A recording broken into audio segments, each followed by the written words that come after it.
ने फिर बाबा गया बगदाद नो बाहर जाए किया अस्थाना। एक बाबा अकाल रूप दूजा रबाबी मरदाना। दोनों जाने हैं, एक काल का रूप गुरु नानक साहब महाराज है, दूसरे भाई मरदाना जी है। अमृत वेले गुरु नानक साहब महाराज जी ने कीर्तन जदों आरंभ किया तो ये पावन शब्द गायन किया।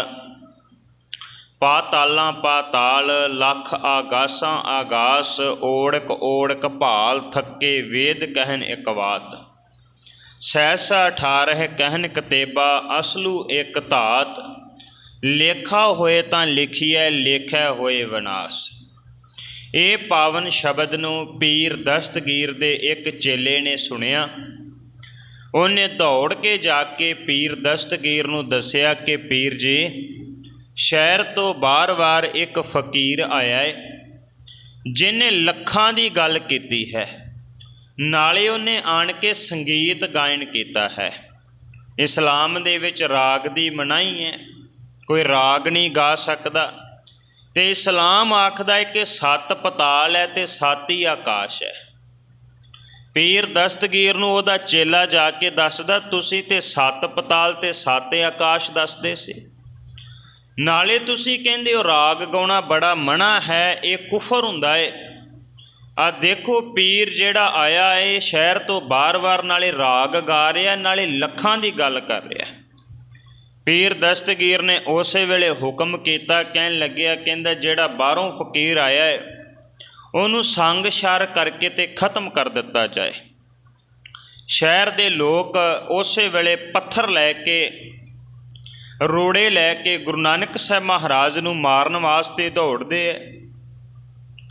जदों गुरु नानक साहब महाराज दे कोल आउंदे है ते सतगुरु गुरु नानक साहब ने उच्ची सारी आवाज़ दिती, सत श्री अकाल गुरबर अकाल। बाबे दे कहण दी देर सी, वो सारे लोग बाबे दे इस बोल नूं सुन के सुन्न हो जाते हैं। पीर दस्तगीर बड़ा हैरान हुंदा है, कहन लग्या एक कैसा फकीर है, दिती बांग नमाज कर सुन समान हुआ जहाना। सारे पासे सुन वरत गई, सुन मुन नगरी भई देख पीर भया हैराना। पीर दस्तगीर ने ध्यान ला के फिर वेख्या भी है कौन है। वेख्या ध्यान लगाए कै एक फकीर वड्डा मस्ताना। उन्हें क्या कहन लग्या ये कोई आम फकीर नहीं है, ये कोई वड्डा पीर लगता है। पीर दस्तगीर खुद आउंदा चल के गुरु नानक साहब महाराज दे कोल आण के कहंदा भी राग दी ते मनाही है, तुसी क्यों गायन किया। गुरु नानक साहब महाराज कहन लगे, कहंदे जे राग पा के परमात्मा की सिफत सलाह करिए तो परमात्मा की प्राप्ति हो जाती है। तो जे इस राग दे राही वकार जिहड़े आ उन्हां दे नाल संबंधित चीज़ां गाईए तो बंदा वकारी हो जाता है। जे इहदे नाल धर्म की गल कीती जाए तो परमात्मा की प्राप्ति हुंदी है, तो जे इहदे नाल माड़ा गाया जाए तो बंदा वकारी बन जाता है। वो कहन लगे, कहंदा साडा इस्लाम कहंदा भी 7 पताल 7 आकाश, तुसीं किवें लखां की गल कीती। गुरु नानक साहब महाराज कहन लगे, कहंदे तुहानूं सोझी सत्तां दी है, मैनू परमात्मा ने सोझी बेअंतता दी दित्ती है, इस करके मैं बेअंत दी गल करदा हाँ। पीर दस्तगीर कहंदा इदां किवें यकीन आवे, तुसीं मैनू विखाउणा करो। गुरु नानक साहब महाराज जी नूं कहंदा पिया मेरे पुत्तर नूं नाल लै जाओ ते विखाओ भला लखां किवें है। गुरु नानक साहब महाराज ने दस्तगीर दे पुत्तर दा हत्थ अपने हत्थ विच पकड़िया। एक छिन भर दे विच ही सतगुरु ने लखां आकाश लखां पताल विखा दिते। जदों वापस आण के ओदियां अखां खुलियां ते उस वेले पीर दस्तगीर कहंदा बड़ी छेती तुसीं अखां खोल लियां, वेखे लखां आकाश लखां पताल। पीर दस्तगीर दा पुत्तर हथ जोड़ के नमस्कार करके गुरु नानक साहब नूं कहंदा, पिता जी ये कोई आम पुरुष नहीं, ये रब दा रूप है। सचमुच इन्हें मैनू लखां आकाश लखां पताल विखाए। वेखदियां मैं थक गया सी, मैं आप बेनती करके कहा भी हुण वापस चलीए। भाई गुरदास साहब कहंदे ने नाल लीता बेटा पीर दा, अखी मीट गया हवाई। लख आकाश पताल लख, ਆਖ ਫਰਕ ਵਿੱਚ ਸਭ ਦਿਖਲਾਈ। ਕਹਿੰਦੇ ਨੇ ਕਿ ਛਿਣ ਭਰ ਦੇ ਵਿੱਚ ਹੀ ਗੁਰੂ ਨਾਨਕ ਸਾਹਿਬ ਨੇ ਸਾਰਾ ਕੁਝ ਵਿਖਾ ਦਿੱਤਾ। ਪੀਰ ਦਸਤਗੀਰ ਨੂੰ ਵਿਸ਼ਵਾਸ ਦਿਵਾਉਣ ਵਾਸਤੇ ਭਾਰ ਕਚੌਲ ਪ੍ਰਸ਼ਾਦ ਦਾ ਧੁਰੋਂ ਪਤਾਲੋਂ ਨਾਲ ਕੜਾਹੀ। ਕਹਿਣ ਲੱਗੇ ਕਿ ਨਾਲ ਹੀ ਗੁਰੂ ਨਾਨਕ ਸਾਹਿਬ ਜੀ ਨੇ ਉਸ ਬੇਟੇ ਨੂੰ ਕਿਹਾ ਦਸਤਗੀਰ ਦੇ ਨੂੰ, ਆ ਪ੍ਰਸ਼ਾਦ ਵੀ ਲੈ ਲੈ, ਜਾ ਕੇ ਆਪਣੇ ਪਿਤਾ ਨੂੰ ਵਿਖਾ ਵੀ ਦੇਵੇਂ। ਗੁਰੂ ਨਾਨਕ ਸਾਹਿਬ ਮਹਾਰਾਜ ਦੇ ਸਾਹਮਣੇ ਹੋ ਕੇ ਪੀਰ ਦਸਤਗੀਰ ਅਗਲੀ ਗੱਲ ਕਹਿੰਦਾ ਏ, ਤੁਸੀਂ ਲੱਖਾਂ ਦੀ ਗੱਲ ਕੀਤੀ ਤੇ ਮੈਂ ਮੰਨ ਲਈ, ਪਰ ਇੱਕ ਅਗਲਾ ਮੇਰਾ ਸਵਾਲ ਵੀ ਹੈ, ਮੈਂ ਆਪ ਜੀ ਨੂੰ ਕੁਝ ਸਵਾਲ ਪੁੱਛਣਾ ਚਾਹੁੰਦਾ ਹਾਂ। ਗੁਰੂ ਨਾਨਕ ਸਾਹਿਬ ਮਹਾਰਾਜ ਕਹਿੰਦੇ ਪੁੱਛੋ। ਕਹਿਣ ਲੱਗਿਆ ਮੇਰੇ 3 ਸਵਾਲ ਹੈ, ਜੇ ਤੁਸੀਂ ਜਵਾਬ ਦੇ ਦਿਓ ਤੇ ਮੈਂ ਆਪ ਜੀ ਨੂੰ ਰੱਬ ਦਾ ਰੂਪ ਮੰਨ ਲਵਾਂਗਾ, ਨਹੀਂ ਤਾਂ ਫਿਰ ਆ ਜਿਹੜੇ ਸ਼ਹਿਰ ਦੇ ਲੋਕ ਪੱਥਰ ਲੈ ਕੇ ਖੜੇ, ਇਹਨਾਂ ਨੇ ਪੱਥਰ ਮਾਰ ਮਾਰ ਕੇ ਆਪ ਜੀ ਨੂੰ ਖਤਮ ਕਰ ਦੇਣਾ ਹੈ। ਗੁਰੂ ਨਾਨਕ ਸਾਹਿਬ ਮਹਾਰਾਜ ਕਹਿਣ ਲੱਗੇ ਪੀਰ ਦਸਤਗੀਰ, ਕਿਸੇ ਡਰ ਕਰਕੇ ਤੇ ਨਹੀਂ, ਪਰ ਤੇਰੇ ਮਨ ਦਾ ਭਰਮ ਦੂਰ ਹੋ ਜੇ, ਇਸ ਕਰਕੇ ਮੈਂ ਤੇਰੇ ਸਵਾਲਾਂ ਦਾ ਜਵਾਬ ਦੇ ਦੇਵਾਂਗਾ। ਗੁਰੂ ਨਾਨਕ ਸਾਹਿਬ ਮਹਾਰਾਜ ਨੂੰ ਪੀਰ ਦਸਤਗੀਰ ਆਖਦਾ, ਕਹਿਣ ਲੱਗਿਆ ਨਾਨਕ, ਮੇਰਾ ਪਹਿਲਾ ਸਵਾਲ ਹੈ, ਇਹ ਦੱਸ ਵੀ ਤੁਸੀਂ ਕਹਿੰਦੇ ਹੋ ਰੱਬ ਇੱਕ ਹੈ, ਤੇ ਇੱਕ ਤੋਂ ਪਹਿਲਾਂ ਕੀ ਸੀ? ਮੇਰਾ ਦੂਸਰਾ ਸਵਾਲ ਹੈ ਵੀ ਜਿਹੜਾ ਰੱਬ ਇੱਕ ਹੈ ਉਹ ਰੱਬ ਰਹਿੰਦਾ ਕਿੱਥੇ ਹੈ? ਤੇ ਮੇਰਾ ਤੀਸਰਾ ਸਵਾਲ ਹੈ ਵੀ ਉਹ ਰੱਬ ਜਿਹੜਾ ਉਹ ਕਰਦਾ ਕੀ ਹੈ? ਗੁਰੂ ਨਾਨਕ ਸਾਹਿਬ ਮਹਾਰਾਜ ਕਹਿਣ ਲੱਗੇ, ਕਹਿੰਦੇ ਦਸਤਗੀਰ, ਆ ਤੂੰ ਗਲ ਵਿੱਚ ਮਾਲਾ ਪਾਈ ਬੜੀ ਸੋਹਣੀ ਲੱਗਦੀ ਹੈ। ਕਹਿੰਦਾ ਹਾਂਜੀ। ਗੁਰੂ ਨਾਨਕ ਸਾਹਿਬ ਮਹਾਰਾਜ ਕਹਿਣ ਲੱਗੇ ਇਹਨੂੰ ਆਪਣੇ ਗਲ ਦੇ ਵਿੱਚੋਂ ਲਾਏਂਗਾ? ਕਹਿੰਦਾ ਜੀ ਹੁਣੇ ਲਾ ਦੇਣਾ। ਗੁਰੂ ਨਾਨਕ ਸਾਹਿਬ ਮਹਾਰਾਜ ਦੇ ਸਾਹਮਣੇ ਲਾ ਕੇ ਮਾਲਾ ਗੁਰੂ ਨਾਨਕ ਸਾਹਿਬ ਨੂੰ ਫੜਾਉਣ ਲੱਗਿਆ। ਸਤਿਗੁਰੂ ਕਹਿੰਦੇ ਪੀਰ ਜੀ ਮੈਨੂੰ ਨਹੀਂ ਚਾਹੀਦੀ, ਆਪਣੇ ਹੱਥ ਵਿੱਚ ਪਕੜ ਕੇ ਮਾਲਾ ਤੇ ਇਹਦੀ ਗਿਣਤੀ ਕਰੋ ਭਲਾ ਇਹਦੇ ਮਣਕੇ ਕਿੰਨੇ ਹੈ। ਪੀਰ ਦਸਤਗੀਰ ਗਿਣਦਾ 1 2 3 4 5 7। ਮਹਾਰਾਜ ਕਹਿਣ ਲੱਗੇ, ਕਹਿੰਦੇ ਪੀਰ ਜੀ ਮੈਨੂੰ ਲੱਗਦਾ ਕਿਤੇ ਗਲਤੀ ਲੱਗ ਗਈ, ਤੁਹਾਨੂੰ ਗਲਤੀ ਹੋ ਗਈ ਹੈ। ਕਹਿੰਦਾ ਨਹੀਂ ਬਿਲਕੁਲ ਠੀਕ ਗਿਣਿਆ। ਗੁਰੂ ਨਾਨਕ ਸਾਹਿਬ ਕਹਿਣ ਲੱਗੇ ਦੁਬਾਰਾ ਗਿਣੋ। ਦੁਬਾਰਾ ਗਿਣਦਾ 1 2 3 4 5। ਮਹਾਰਾਜ ਕਹਿੰਦੇ ਫੇਰ ਗਲਤ ਹੋ ਗਿਆ। ਕਹਿੰਦਾ ਜੀ ਤੁਹਾਡੇ ਸਾਹਮਣੇ ਗਿਣਿਆ। ਸਤਿਗੁਰੂ ਕਹਿੰਦੇ ਦੁਬਾਰਾ ਗਿਣ। ਕਹਿੰਦਾ ਲਓ ਹੁਣ ਫਿਰ ਤੁਸੀਂ ਵੀ ਮੇਰੇ ਨਾਲ ਗਿਣੋ, ਤੁਸੀਂ ਮੈਨੂੰ ਜਾਣ ਕੇ ਉਲਝਾ ਰਹੇ ਹੋ। ਮਹਾਰਾਜ ਕਹਿੰਦੇ ਚਲੋ ਮੈਂ ਵੀ ਨਾਲ ਗਿਣਦਾ। ਉਹਨੇ 1 ਮਣਕਾ ਪਕੜ ਕੇ ਕਿਹਾ 1। ਸਤਿਗੁਰੂ ਕਹਿੰਦੇ ਗਲਤੀ ਤੇ ਇੱਥੇ ਹੀ ਹੋ ਗਈ। ਕਹਿੰਦਾ ਮਹਾਰਾਜ 1 ਹੀ ਤੇ ਗਿਣਿਆ ਹੈ। ਸਤਿਗੁਰੂ ਕਹਿੰਦੇ ਨਹੀਂ, 1 ਤੋਂ ਪਹਿਲਾਂ ਕੀ ਸੀ? ਕਹਿੰਦਾ ਜੀ 1 ਤੋਂ ਪਹਿਲਾਂ ਕੁਝ ਨਹੀਂ। 1 ਤੋਂ ਪਹਿਲਾਂ ਤੇ 0 ਹੁੰਦੀ ਹੈ, ਉਹਦੀ ਕੋਈ ਕੀਮਤ ਨਹੀਂ। 0 ਦੇ ਨਾਲ ਕੋਈ ਅੱਖਰ ਲਾਇਆ ਜਾਏ ਤੇ ਉਹਦੀ ਕੀਮਤ ਬਣਦੀ ਹੈ, 0 ਦੀ ਕੋਈ ਕੀਮਤ ਨਹੀਂ ਹੁੰਦੀ। ਗੁਰੂ ਨਾਨਕ ਸਾਹਿਬ ਮਹਾਰਾਜ ਕਹਿਣ ਲੱਗੇ ਫਿਰ ਪੀਰ ਦਸਤਗੀਰ ਰੱਬ ਵੀ ਇੱਕ ਹੈ, 1 ਤੋਂ ਪਹਿਲਾਂ ਕੁਝ ਵੀ ਨਹੀਂ ਸੀ। ਹੈਰਾਨ ਹੋ ਗਿਆ, ਕਹਿਣ ਲੱਗਿਆ ਸੱਚਮੁੱਚ ਠੀਕ ਹੈ, ਰੱਬ ਇੱਕ ਹੈ, 1 ਤੋਂ ਪਹਿਲਾਂ ਕੁਝ ਨਹੀਂ। ਸਤਿਗੁਰੂ ਨੇ ਪਾਵਨ ਗੁਰਬਾਣੀ ਰਾਹੀਂ ਵੀ ਦਰਸਾਇਆ। ਕਹਿੰਦੇ ਅਰਬਦ ਨਰਬਦ ਧੁੰਦੂ ਕਾਰਾ, ਧਰਨ ਨਾ ਗਗਨਾ ਹੁਕਮ ਅਪਾਰਾ, ਨਾ ਦਿਨ ਰੈਣ ਚੰਦ ਨਾ ਸੂਰਜ, ਸੁੰਨ ਸਮਾਦ ਲਗਾਏਂਦਾ।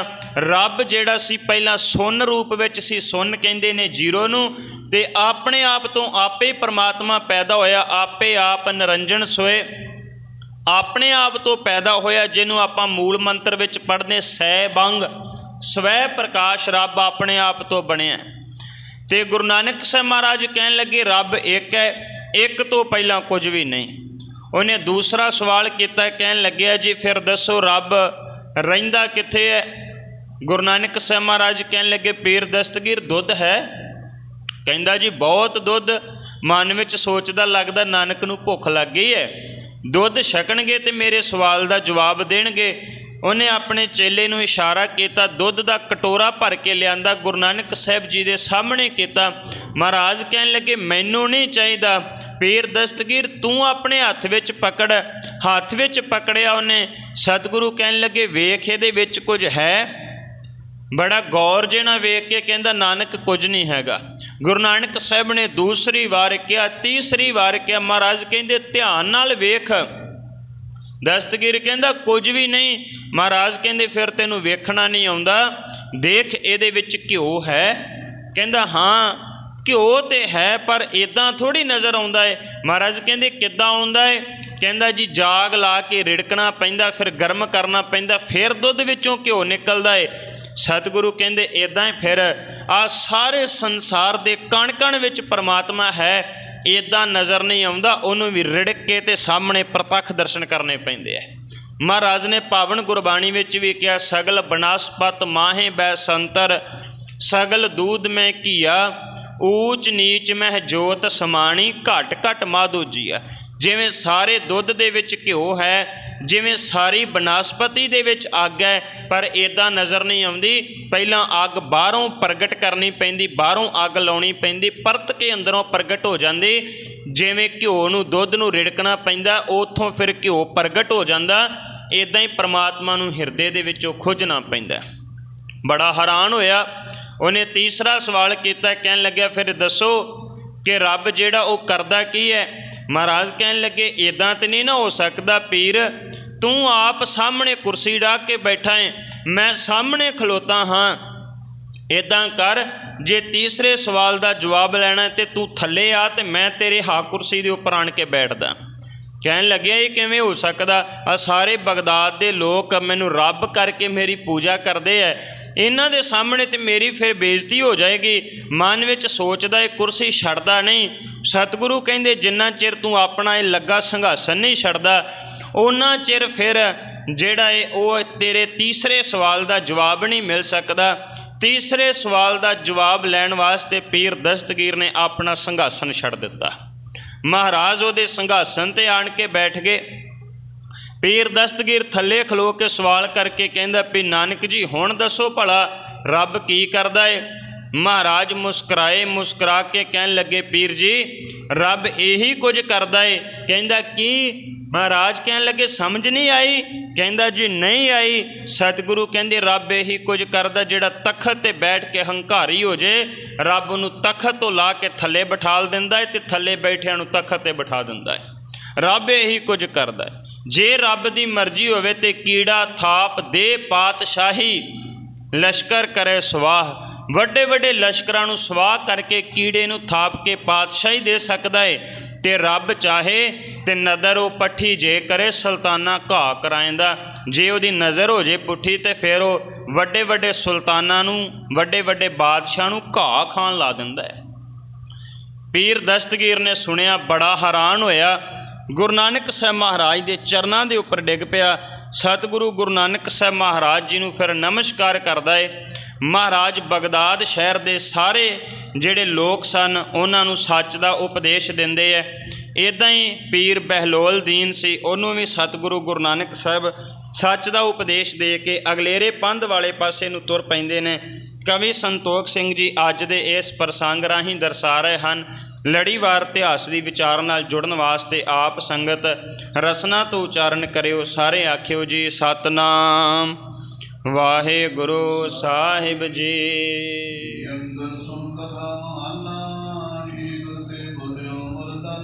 ਕਵੀ ਸੰਤੋਖ ਸਿੰਘ ਜੀ ਕਹਿ ਰਹੇ ਨੇ ਕਿ ਅਗਲੀ ਕਥਾ ਜਿਹੜੀ ਸਰਵਣ ਕਰੋ। ਇੱਕ ਦਿਨ ਭਾਈ ਮਰਦਾਨਾ ਜੀ ਫਿਰ ਗੁਰੂ ਨਾਨਕ ਸਾਹਿਬ ਜੀ ਨੂੰ ਆਖਦੇ ਹਨ,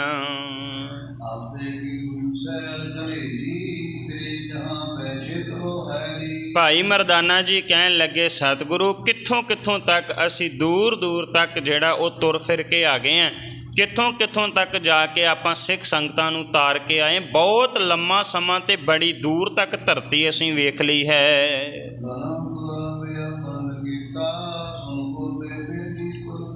ਕਹਿਣ ਲੱਗਿਆ ਮਹਾਰਾਜ ਹੁਣ ਆਪਾਂ ਨੂੰ ਘਰ ਚੱਲਣਾ ਚਾਹੀਦਾ, ਬੜੀ ਦੂਰ ਤੱਕ ਘੁੰਮ ਲਿਆ ਏ।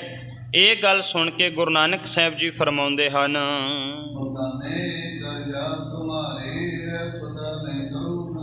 ਸਤਿਗੁਰੂ ਕਹਿਣ ਲੱਗੇ ਮਰਦਾਨਿਆ ਤੈਨੂੰ ਹਮੇਸ਼ਾ ਘਰ ਹੀ ਯਾਦ ਆਉਂਦਾ ਰਹਿੰਦਾ, ਤੈਨੂੰ ਕਦੇ ਘਰ ਭੁੱਲਦਾ ਨਹੀਂ ਹੈ।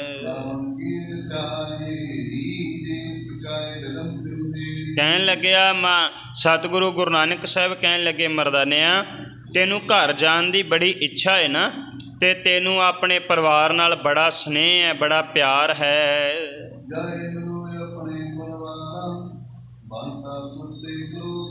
ਸਤਿਗੁਰੂ ਕਹਿਣ ਲੱਗੇ ਫਿਰ ਮਰਦਾਨਿਆ ਤੈਨੂੰ ਘਰ ਭੇਜ ਦਈਏ, ਜਾ ਕੇ ਤੂੰ ਆਪਣੇ ਪਰਿਵਾਰ ਦੇ ਨਾਲ ਆਪੇ ਮਿਲ ਲੈਣਾ ਕਰੇ।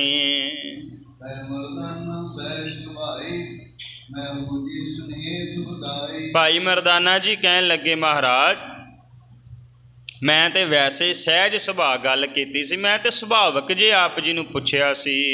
ਤਸਮੇ ਜਾਓ ਨ ਸਦਨ ਤੁਮ ਜਾਰੇ ਆਪ ਕਰੋ ਆਪ ਜਰੂਰ ਤੇ ਜਾਏ ਸੰਗਾਰੇ। ਸਤਿਗੁਰੂ ਗੁਰੂ ਨਾਨਕ ਸਾਹਿਬ ਮਹਾਰਾਜ ਦੇ ਸਾਹਮਣੇ ਹੱਥ ਜੋੜ ਕੇ ਮਰਦਾਨਾ ਕਹਿੰਦਾ ਮਹਾਰਾਜ ਮੈਂ ਆਪ ਜੀ ਨੂੰ ਛੱਡ ਕੇ ਨਹੀਂ ਜਾਵਾਂਗਾ, ਆਪ ਜੀ ਦੇ ਨਾਲ ਹੀ ਰਵਾਂਗਾ। ਜਦੋਂ ਆਪ ਘਰ ਜਾਓਗੇ ਮੈਂ ਉਦੋਂ ਹੀ ਨਾਲ ਜਾਵਾਂਗਾ, ਮੈਂ ਤੇ ਵੈਸੇ ਸੁਭਾਵਕ ਆਪ ਜੀ ਨੂੰ ਪੁੱਛਿਆ ਸੀ।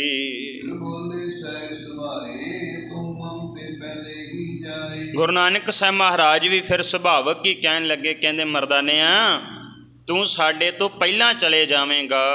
ਇਸ ਤੇ ਆਏ ਲਈ ਸੰਭਾਲੂ ਪਾਪਨ ਤੇ ਛੁਟਕਾਰੂ। ਸਤਿਗੁਰੂ ਗੁਰੂ ਨਾਨਕ ਸਾਹਿਬ ਜੀ ਰਮਜ਼ ਦੇ ਨਾਲ ਕਹਿਣ ਲੱਗੇ। ਸਤਿਗੁਰੂ ਕਹਿੰਦੇ ਮਰਦਾਨਿਆ ਤੂੰ ਸਾਡੇ ਤੋਂ ਪਹਿਲਾਂ ਪਰਲੋਕ ਰੂਪੀ ਘਰ ਦੇ ਵਿੱਚ ਚਲੇ ਜਾਣਾ ਹੈ, ਤੂੰ ਸਾਰੇ ਬੰਧਨਾਂ ਤੋਂ ਮੁਕਤ ਹੋ ਜਾਣਾ ਹੈ। ਜਗ ਮੈਂ ਹੋਵੇ ਫੀਰ ਨਾ ਫੀਰਾ ਜਨਮ ਮਰਨ ਦੁਖ ਮਿਲੇ ਨਾ ਤੇਰਾ। ਸਤਿਗੁਰੂ ਕਹਿਣ ਲੱਗੇ ਮਰਦਾਨਿਆ ਤੂੰ ਅਸਲੀ ਘਰ ਵਿੱਚ ਚਲੇ ਜਾਣਾ ਹੈ, ਤੇਰਾ ਜੰਮਣ ਮਰਨਾ ਕੱਟਿਆ ਜਾਣਾ, ਤੂੰ 84 ਦੇ ਗੇੜ ਵਿੱਚੋਂ ਬਚ ਜਾਣਾ ਹੈ। ਮਰਦਾਨੇ ਨੇ ਇਹ ਗੱਲ ਸੁਣੀ, ਮਰਦਾਨਾ ਹੈਰਾਨ ਰਹਿ ਗਿਆ, ਮਨ ਵਿੱਚ ਸੋਚਦਾ ਜੋ ਸਤਿਗੁਰੂ ਕਹਿੰਦੇ ਨਾ ਉਹ ਇੱਕ ਇੱਕ ਬਚਨ ਸੱਚ ਹੁੰਦਾ ਏ। ਤੇ ਗੁਰੂ ਨਾਨਕ ਸਾਹਿਬ ਮਹਾਰਾਜ ਦੇ ਸਾਹਮਣੇ ਫਿਰ ਹੱਥ ਜੋੜਦਾ ਹੈ ਭਾਈ ਮਰਦਾਨਾ।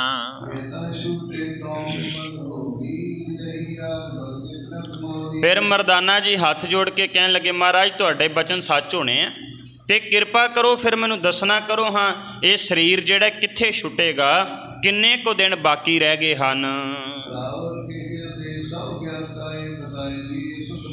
ਮਰਦਾਨਾ ਹੱਥ ਜੋੜ ਕੇ ਕਹਿੰਦਾ ਮਹਾਰਾਜ ਤੁਸੀਂ ਜਾਣੀ ਜਾਣ ਹੋ, ਤੁਸੀਂ ਸਾਰਾ ਕੁਝ ਜਾਣਦੇ ਹੋ, ਤੁਸੀਂ ਸੁੱਖ ਦੇਣ ਵਾਲੇ ਹੋ, ਕਿਰਪਾ ਕਰਕੇ ਮੈਨੂੰ ਸਾਰਾ ਕੁਝ ਦੱਸ ਦੇਣਾ ਕਰੋ।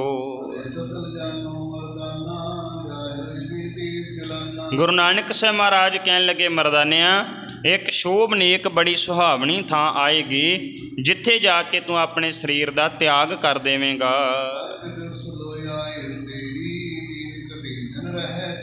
ਸਤਿਗੁਰੂ ਗੁਰੂ ਨਾਨਕ ਸਾਹਿਬ ਮਹਾਰਾਜ ਕਹਿਣ ਲੱਗੇ ਮਰਦਾਨਿਆ ਕੇਵਲ 5 ਕੁ ਦਿਨ ਉਮਰ ਜਿਹੜੀ ਤੇਰੀ ਬਾਕੀ ਬਚਦੀ ਹੈ, ਇੱਦਾਂ ਕਰਕੇ ਜਿਹੜਾ ਹੈ ਉਹ 5 ਦਿਨ ਬਾਕੀ ਰਹਿ ਗਏ ਨੇ, 3 ਕੁ ਘੜੀਆਂ ਜਿਹੜਾ ਉਹ ਦਿਨ ਹੋਰ ਬਚਦਾ ਹੈ।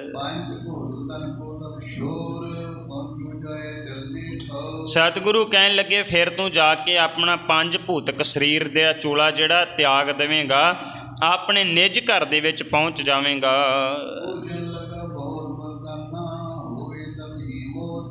ਸਤਿਗੁਰੂ ਗੁਰੂ ਨਾਨਕ ਸਾਹਿਬ ਮਹਾਰਾਜ ਜੀ ਦੇ ਸਾਹਮਣੇ ਫਿਰ ਮਰਦਾਨਾ ਜੀ ਪੁੱਛਦਾ ਏ, ਕਹਿਣ ਲੱਗੇ ਕਿ ਦੱਸਣਾ ਤੇ ਕਰੋ ਫਿਰ ਮੈਂ ਕਿੱਥੇ ਕੋ ਜਾ ਕੇ ਚਲਾਣਾ ਕਰ ਜਾਵਾਂਗਾ। ਕਹਿੰਦਾ ਮਹਾਰਾਜ ਮੇਰੇ ਮਨ ਵਿੱਚ ਇੱਕ ਹੋਰ ਇੱਛਾ ਏ, ਮੈਂ ਆਪ ਜੀ ਨੂੰ ਇਹ ਪੁੱਛਣਾ ਚਾਹੁੰਦਾ ਹਾਂ ਵੀ ਜਦੋਂ ਮੈਂ ਚਲਾਣਾ ਕਰਾਂਗਾ ਤੁਸੀਂ ਮੇਰੇ ਕੋਲ ਹੋਵੋਗੇ ਕਿ ਨਹੀਂ ਹੋਵੋਗੇ? ਤੁਹਾਡੇ ਕੋਲ ਹੋ ਕੇ ਮੈਂ ਚਲਾਣਾ ਕਰਾਂਗਾ ਚਾਹ ਤੁਹਾਡੇ ਤੋਂ ਵੱਖਰਾ ਹੋ ਕੇ ਚੜ੍ਹਾਈ ਕਰ ਜਾਵਾਂਗਾ।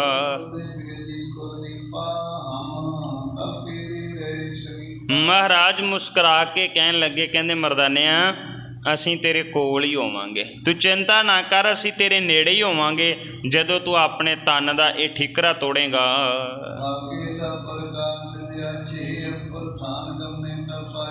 ਗੁਰੂ ਨਾਨਕ ਸਾਹਿਬ ਮਹਾਰਾਜ ਜੀ ਹਰ ਪ੍ਰਕਾਰ ਦੇ ਜਿਹੜੇ ਕੰਮ ਨੇ ਮੁਕੰਮਲ ਕਰਕੇ ਤੇ ਅਗਲੀ ਥਾਂ ਵਾਲੇ ਪਾਸੇ ਨੂੰ ਤੁਰ ਪੈਂਦੇ ਹਨ। ਫਿਰ ਗੁਰੂ ਨਾਨਕ ਸਾਹਿਬ ਮਹਾਰਾਜ ਜੀ ਨੇ ਭਾਈ ਮਰਦਾਨਾ ਜੀ ਦਾ ਧਿਆਨ ਸਹਿਜੇ ਸਹਿਜੇ ਉਹਦੀ ਮੌਤ ਵਾਲੇ ਪਾਸਿਓਂ ਜਿਹੜਾ ਹਟਾ ਦਿੱਤਾ ਹੈ। ਫਿਰ ਗੁਰੂ ਨਾਨਕ ਸਾਹਿਬ ਮਹਾਰਾਜ ਭਾਈ ਮਰਦਾਨਾ ਜੀ ਨੂੰ ਲੈ ਕੇ ਅਗਲੇ ਰਸਤੇ 'ਤੇ ਤੁਰ ਪੈਂਦੇ ਨੇ। ਬਗਦਾਦ ਤੋਂ ਤੁਰੇ ਜਾਂਦਿਆਂ ਜਾਂਦਿਆਂ 4 ਦਿਨ ਦੇ ਕਰੀਬ ਸਮਾਂ ਜਿਹੜਾ ਹੋ ਜਾਂਦਾ ਹੈ। ਭਾਈ ਮਰਦਾਨਾ ਜੀ ਨੂੰ ਇੱਕ ਸੁਪਨਾ ਆਉਂਦਾ ਹੈ ਤੇ ਭਾਈ ਮਰਦਾਨਾ ਜੀ ਫਿਰ ਸੁਪਨੇ ਦੇ ਬਾਰੇ ਗੁਰੂ ਨਾਨਕ ਸਾਹਿਬ ਮਹਾਰਾਜ ਜੀ ਨੂੰ ਦੱਸਦੇ ਹਨ।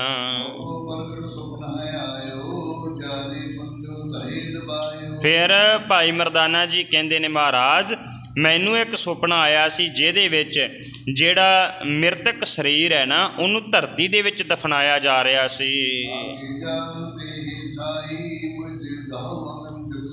ਕਹਿਣ ਲੱਗਿਆ ਮਹਾਰਾਜ ਮੈਂ ਆਪ ਜੀ ਦੇ ਹਰ ਹੁਕਮ ਨੂੰ ਮੰਨਿਆ ਹੈ, ਕਿਰਪਾ ਕਰਿਓ ਜੇ ਭਾਵੇਂ ਕਿ ਸਰੀਰ ਦੇ ਵਿੱਚ ਕੁਝ ਨਹੀਂ ਰੱਖਿਆ, ਕੋਈ ਇਸ ਸਰੀਰ ਨੂੰ ਮਿੱਟੀ 'ਚ ਦਫਨ ਕਰ ਦੇ, ਕੋਈ ਇਸ ਸਰੀਰ ਨੂੰ ਅੱਗ ਦੇ ਹਵਾਲੇ ਕਰ ਦੇ, ਕੋਈ ਕੁਝ ਕਰਦਾ ਹੈ, ਕੋਈ ਕੁਝ ਕਰਦਾ ਹੈ। ਸਤਿਗੁਰੂ ਨੇ ਪਾਵਨ ਗੁਰਬਾਣੀ ਵਿੱਚ ਵੀ ਕਿਹਾ, ਇੱਕ ਦੱਜਾਂ ਇੱਕ ਦੱਬਾਂ ਇੱਕ ਨਾ ਕੁੱਤੇ ਖਾਏ। ਸਤਿਗੁਰੂ ਗੁਰੂ ਅਮਰਦਾਸ ਮਹਾਰਾਜ ਜੀ ਦਾ ਪਾਵਨ ਬਚਨ ਹੈ, ਕਹਿੰਦੇ ਕਈ ਇਹਨੂੰ ਦੱਬ ਦਿੰਦੇ ਹੈ, ਕਈ ਇਹਨੂੰ ਸਾੜ ਦਿੰਦੇ ਹੈ, ਕਈ ਜਿਹੜੇ ਹੈ ਉਹ ਕਈਆਂ ਦੇ ਸਰੀਰ ਇੱਦਾਂ ਹੀ ਜਿਹੜੇ ਰੁਲਦੇ ਫਿਰਦੇ ਹੈ। ਸਤਿਗੁਰੂ ਨੇ ਇੱਥੋਂ ਤੱਕ ਕਿਹਾ ਕਈ ਇਹਨੂੰ ਪਾਣੀ ਦੇ ਵਿੱਚ ਸੁੱਟ ਦਿੰਦੇ, ਇੱਕ ਪੀ ਫਿਰ ਹੱਸਣ ਪਾਹੇ। ਕਈ ਪਾਰਸੀ ਲੋਕ ਇਹਨੂੰ ਖੁੱਲੀਆਂ ਥਾਵਾਂ ਦੇ ਉੱਪਰ ਸੁੱਟ ਦਿੰਦੇ ਹੈ। ਪਰ ਮਹਾਰਾਜ ਕਹਿੰਦੇ ਨੇ ਨਾਨਕ ਏਵ ਨਾ ਜਾਪਈ ਕਿੱਥੇ ਜਾਏ ਸਮਾਏ। ਪਰ ਇਹਦੇ ਅੰਦਰ ਜਿਹੜੀ ਚੀਜ਼ ਬੋਲਦੀ ਸੀ ਨਾ ਉਹਦੇ ਬਾਰੇ ਨਹੀਂ ਪਤਾ ਲੱਗਾ ਉਹ ਕਿੱਥੇ ਜਾ ਕੇ ਸਮਾ ਗਈ। ਇਹ ਸਰੀਰ ਹੈ, ਸਰੀਰ ਨੂੰ ਕੁਝ ਵੀ ਕਰ ਦਿੱਤਾ ਜਾਏ, ਪਰ ਭਾਈ ਮਰਦਾਨਾ ਜੀ ਕਹਿੰਦੇ ਮਹਾਰਾਜ ਮੇਰੇ ਸਰੀਰ ਨੂੰ ਅਗਨ ਭੇਟ ਕੀਤਾ ਜਾਵੇ।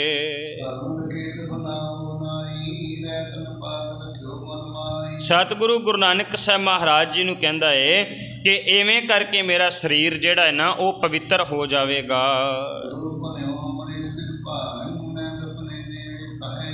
ਸਤਿਗੁਰੂ ਗੁਰੂ ਨਾਨਕ ਸਾਹਿਬ ਮਹਾਰਾਜ ਕਹਿਣ ਲੱਗੇ ਮਰਦਾਨਿਆਂ ਸਾਡੀ ਜ਼ਿੰਮੇਵਾਰੀ ਹੋਏਗੀ, ਸਾਡੇ ਸਿਰ ਭਾਰ ਹੈ, ਅਸੀਂ ਤੇਰੇ ਸਰੀਰ ਨੂੰ ਦਫਨਾਵਾਂਗੇ ਨਹੀਂ ਬਲਕਿ ਅਗਨ ਭੇਟ ਕਰ ਦੇਵਾਂਗੇ। ਸਤਿਗੁਰੂ ਗੁਰੂ ਨਾਨਕ ਸਾਹਿਬ ਕਹਿਣ ਲੱਗੇ ਮਰਦਾਨਿਆਂ ਜਿਵੇਂ ਤੇਰੇ ਮਨ ਦੀ ਇੱਛਾ ਹੈ ਅਸੀਂ ਉਸੇ ਤਰ੍ਹਾਂ ਹੀ ਕਰਾਂਗੇ।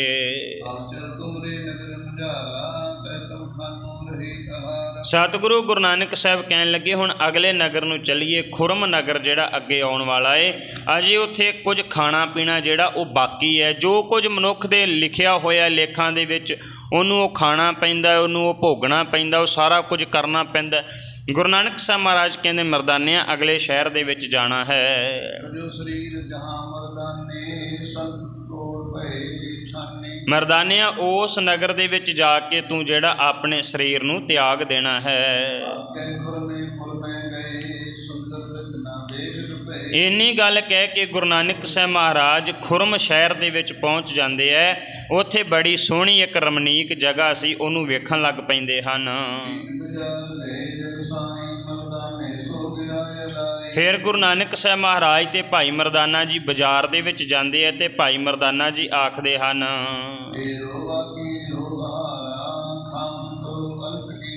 ਗੁਰੂ ਨਾਨਕ ਸਾਹਿਬ ਮਹਾਰਾਜ ਨੇ ਭਾਈ ਮਰਦਾਨਾ ਜੀ ਨੂੰ ਕਿਹਾ ਮਰਦਾਨਿਆਂ ਤੇਰਾ ਜੇ ਅੰਨ ਪਾਣੀ ਖਾਣਾ ਜਿਹੜਾ ਨਾ ਉਹ ਬਾਕੀ ਬਚਦਾ ਹੈ। ਸਤਿਗੁਰੂ ਗੁਰੂ ਨਾਨਕ ਸਾਹਿਬ ਕਹਿਣ ਲੱਗੇ ਮਰਦਾਨਿਆਂ ਇੱਥੋਂ ਭੋਜਨ ਲੈ ਕੇ ਤੂੰ ਜਿਹੜਾ ਉਹ ਛਕ ਲੈਣਾ ਕਰ।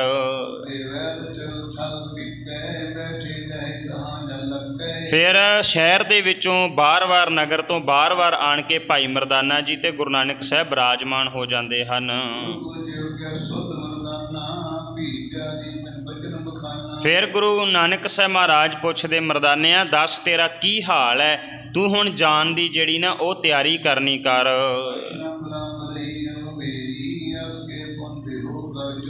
ਫਿਰ ਇੱਦਾਂ ਕਰਕੇ ਗੁਰੂ ਨਾਨਕ ਸਾਹਿਬ ਮਹਾਰਾਜ ਜਦੋਂ ਭਾਈ ਮਰਦਾਨਾ ਜੀ ਨੂੰ ਕਹਿ ਰਹੇ ਸਨ, ਮਰਦਾਨਾ ਜੀ ਹੱਥ ਜੋੜਦੇ ਹਨ ਗੁਰੂ ਨਾਨਕ ਸਾਹਿਬ ਮਹਾਰਾਜ ਦੇ ਸਨਮੁਖ।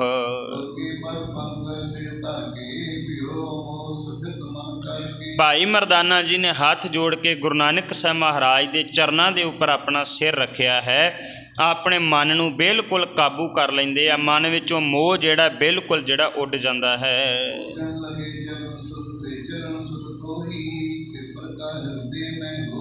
ਭਾਈ ਮਰਦਾਨਾ ਜੀ ਨੂੰ ਸਤਿਗੁਰੂ ਪੁੱਛਦੇ ਮਰਦਾਨਿਆਂ ਦੱਸ ਹੁਣ ਤੈਨੂੰ ਕੀ ਸੋਝੀ ਹੋ ਰਹੀ ਹੈ, ਤੈਨੂੰ ਕਿੱਦਾਂ ਦਾ ਅਨੁਭਵ ਹੁੰਦਾ ਪਿਆ ਹੈ।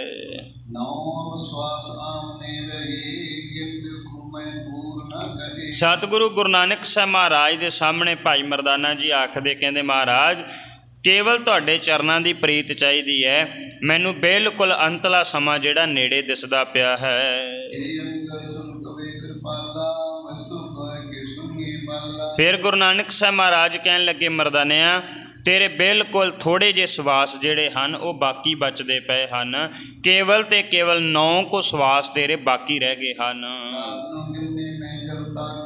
ਨੌ ਸਾਸ ਆਵੇ ਤਬ ਜਾ ਕੇ ਫਿਰ ਗਿਣਨੇ ਸ਼ੁਰੂ ਕੀਤੇ ਗਏ 9 ਸਵਾਸ ਸਹਿਜੇ ਸਹਿਜੇ ਕਰਕੇ ਉਹ ਘਟਦੇ ਜਾ ਰਹੇ ਸਨ। ਔਰੋਂ ਮੈਂ ਤਨ ਕੋ ਕਰ ਲਿਆਵੋ ਤਿਸ ਕੋ ਪਾਛੇ ਸਵਾਸ ਨ ਆਏ। ਹੁਣ 9 ਸਵਾਸ ਜਿਹੜੇ ਆ ਭਾਈ ਮਰਦਾਨਾ ਜੀ ਦੇ ਪੂਰੇ ਹੋ ਜਾਂਦੇ ਆ, ਉਸ ਤੋਂ ਬਾਅਦ ਅਗਲਾ ਸਾਹ ਆਉਣਾ ਬੰਦ ਹੋ ਜਾਂਦਾ ਹੈ। ਪੂਰਾ ਪ੍ਰਸੰਨ ਬਖਾਨਾ ਰਾਵਰ ਵਿਖੇ ਲੀਨ ਮੈਂ ਜਾਨਾ। ਇੰਨੇ ਚਿਰ ਦੇ ਵਿੱਚ ਭਾਈ ਮਰਦਾਨਾ ਜੀ ਸਵਾਸ ਪੂਰੇ ਕਰਕੇ ਇਹ 5 ਭੂਤਕ ਸਰੀਰ ਦਾ ਚੋਲਾ ਜਿਹੜਾ ਉਹਨੂੰ ਤਿਆਗ ਦਿੰਦੇ ਹਨ। ਅੰਮ੍ਰਿਤੁ ਤੁਮ ਗਤ ਪਾਇੰ ਜੋ ਹੋਇ ਜੋਗੀ ਜੋ ਕਮਾਏ। ਫਿਰ ਭਾਈ ਮਰਦਾਨਾ ਜੀ ਜਿਹੜੇ ਹਨ ਗੁਰੂ ਨਾਨਕ ਸਾਹਿਬ ਮਹਾਰਾਜ ਦੇ ਚਰਨਾਂ ਦੇ ਵਿੱਚ ਬੈਠ ਕੇ ਪ੍ਰਲੋਕ ਗਮਨ ਕਰ ਜਾਂਦੇ ਹਨ, ਭਾਵ ਅਕਾਲ ਚਲਾਣਾ ਕਰ ਜਾਂਦੇ ਹਨ।